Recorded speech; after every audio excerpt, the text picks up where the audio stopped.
I thought today we'd just have a look at some of the new German bred magnolias which are flowering for the first time this year at Caerhays. These were imported only 4 years ago from Germany, and they are the best of German breeding by Mr. Gottschalk in Germany. And although it's quite difficult to get plants over from Germany nowadays, we have managed to get a stream of them coming over from Germany, so that we've got in the collection of magnolias here at Caerhays, we've got the best of what German breeding has got to show. And this is Magnolia Snowblood, which, 4 years on, what has it got?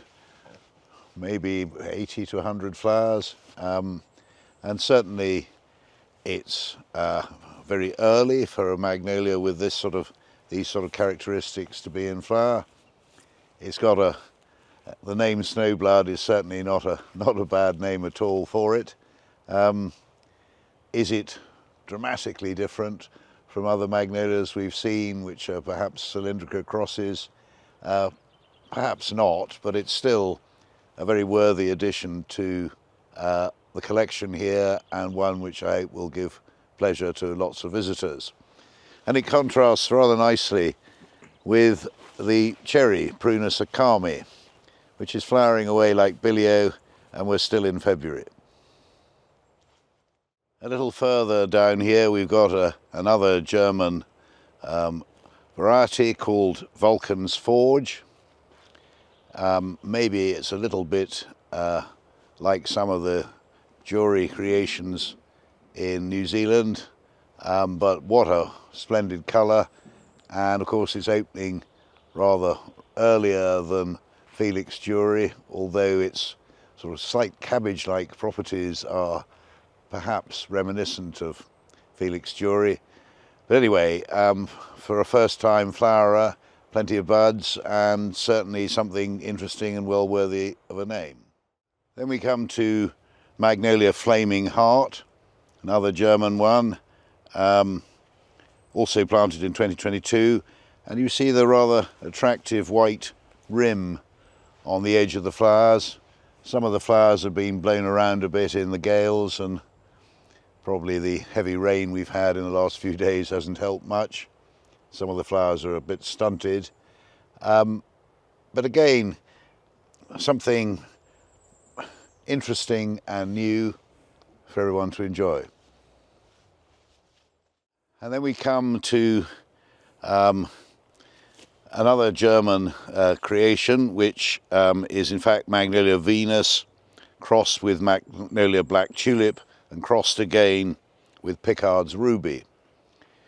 And the problem with the fact that this magnolia hasn't actually got a varietal name is that it's very difficult to remember what the parentage was, and if it does get named subsequently, we're never going to quite know whether this specific cross is the right name or another seedling from the same cross, which might be better or worse, has got the same name. Actually, this is very reminiscent of some of the Pickard's hybrids, with Pickard's Opal or Pickard's Ruby, with this sort of nice white edging to the flowers. Again, very floriferous for a plant that's only been in the ground for 4 years. But is it substantially different? Is it really worth a name? I'm not so sure. And here we've got Magnolia Black Tulip crossed with Magnolia Darjeeling. This one is probably 8 or 10 years old. Darjeeling is a form of Campbelli, which is very early and a very dark sort of purplish red, just as this one is here.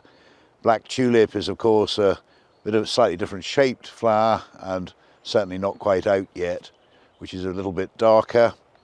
Again, this has no clonal name, and I wonder whether it's sufficiently different to merit one, although if this was growing in your garden, you'd be pretty pleased to see it. This is Magnolia Vulcan crossed with Magnolia Black Tulip, and Magnolia Vulcan, as we know, has a sort of, it's almost, the petals and or tepals are almost shaped like a rose, and you see the Vulcan coming through in the parentage here. And I think this is, really going to be a very nice magnolia, but again, as yet it doesn't have a name. So commercially, when we propagate this, it may not quite have the sales appeal that it should have, because I think this is probably very well worthy of a name. Not so much for its colour, which is very good, but really for the shape of the flower, which shows Vulcan at its best. So it's great to see some new magnolia varieties. Some of them will be available from Bernkoos in due course, but as they're only 4 years from being in the ground here, it'll take us a little while to propagate them, and some of them have got plant breeders' rights, so we probably won't be propagating them. But it's a great thing to see what magnolia breeders have been doing all around the world, and you'll see a lot more of what's been bred and the exciting new magnolias that are coming along in my new book, which will be published at the end of March.